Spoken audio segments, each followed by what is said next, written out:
Now, Mr. Secretary, I know you hate scaring our veterans, but here's what I know.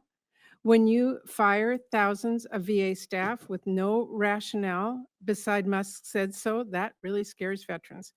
When you cancel hundreds of contracts, including a cancer registry in my state, that scares veterans.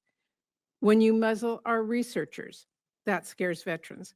When you eliminate the VASP program, which helps save veterans from foreclosure on their homes, that scares veterans.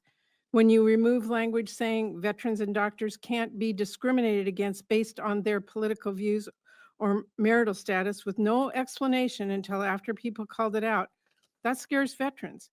And more than just scaring veterans, it puts the care and the support they have not only earned, but are entitled to in serious jeopardy.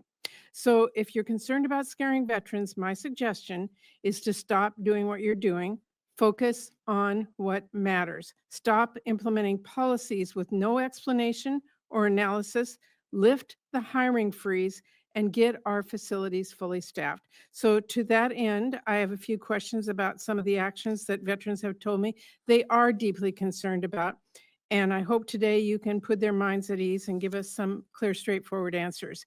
Secretary Collins, there's been a lot of discussion regarding your decision to modify VA provider guidelines that would open the door to discrimination.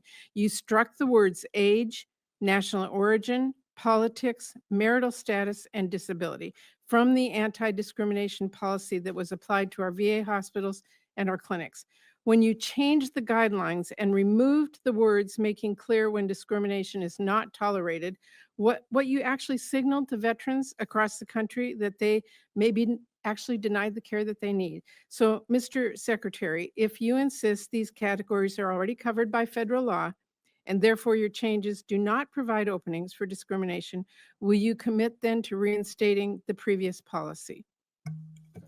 Senator, this is exactly what, and I appreciate you taking my own words, because it's about time that somebody up here actually decided that they were not going to continue to repeat false things that keep people and veterans from actually trusting the VA. And by bringing this up again, which was a Guardian article, which, by the way, 2 major publications, the Post and Times, others who looked into this said there's nothing there, but the Guardian, who wanted clickbait, decided to run with something, and then it was amplified, is scaring veterans. And if they're concerned, because also understand something. No, I mean, finish this, because this is important. Because I've been accused of this. It's not scaring. Nothing was changed that actually affected it. This is the problem we're seeing. Title 5 USO Code 2302 prevents discrimination based on marital status, political affiliation. 7102 participation rights and barring interference with those rights, all there. VHA Directive 1019 governing all medical services provided by VA and prohibits discrimination on the basis of marital status or political affiliation.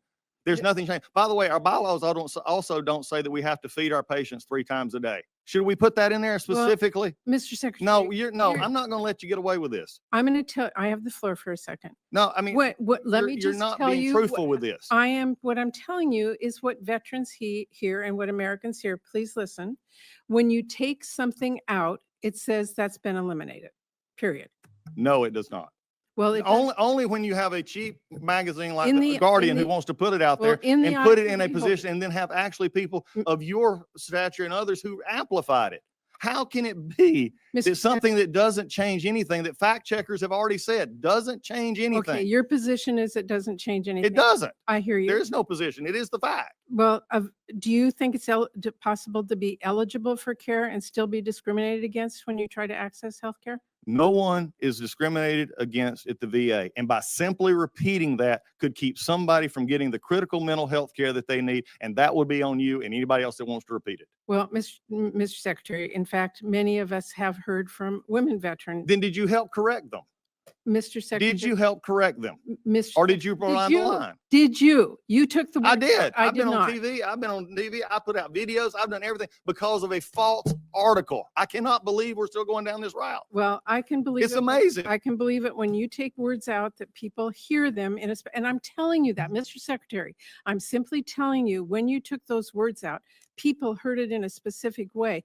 Therefore, I'm asking you, why don't you put them back in? And no, they heard it in a specific way because a reporter who looked for clicks decided to write an article that he knew was false. Again, I have heard from women veterans about experiences, which is why I have. Do you have an this example committee. that you can give to me? Because I'll make sure it's corrected. Nobody is to be Well, discriminated if you're going to against. call each individual woman in the country and tell them they're not going to be discriminated. There's not every against. woman in the country that's done this because number one, Well, we let only me serve move veterans. on. Let me move on. I want to ask you about the Toxic Exposure Fund. This is really critical. Congress has already appropriated funding for medical care, which has been passed into law. Your budget request proposes to cancel $18 billion of that money and shift it over to the Toxic Exposures Fund. I am supportive of putting funds where they're needed, but I do want to make sure that you are aware there are specific limitations for the use of those funds that are in statute. These are guardrails there are guardrails to prevent misuse and address concerns. We put that in because of concerns from my colleagues on the other side of the aisle who were very concerned about turning that into a slush fund. So can you commit to us that you will abide by those limitations for all the funds being spent from the TEF to include agreements which made with the committee about what expenses incident to delivery of care means? We're committed to following the law and the stuff that we're supposed to in this. And I know this was a concern from previous administration because the previous secretary to my seat actually said he could do whatever he wanted to with those funds. Okay, I'm willing to work with this committee.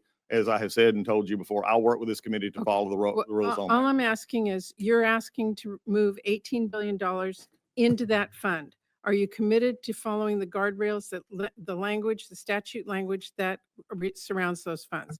Because, Mr. Secretary, if that is true, then how can you commit that the veterans who were not eligible for care that is unrelated to toxic exposures will not have their care cut off or limited because of the $18 billion decrease to funds?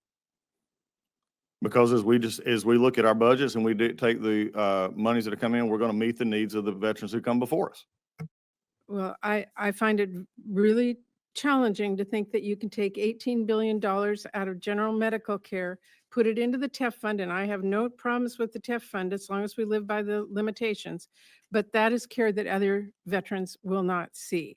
And let me just ask you, Mr. Chairman, if I have time, one final question. I have repeatedly raised concerns over the direction VA is taking with the research program. And now it was reported that VA officials are ordering physicians and scientists to not publish their work without seeking approval from Trump's political appointees. According to a VA official, this policy is specifically in place to prevent, and I quote, negative national exposure.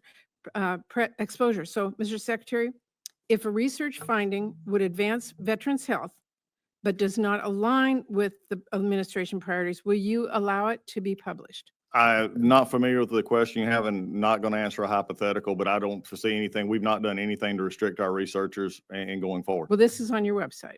Okay, we're not restricting our researchers.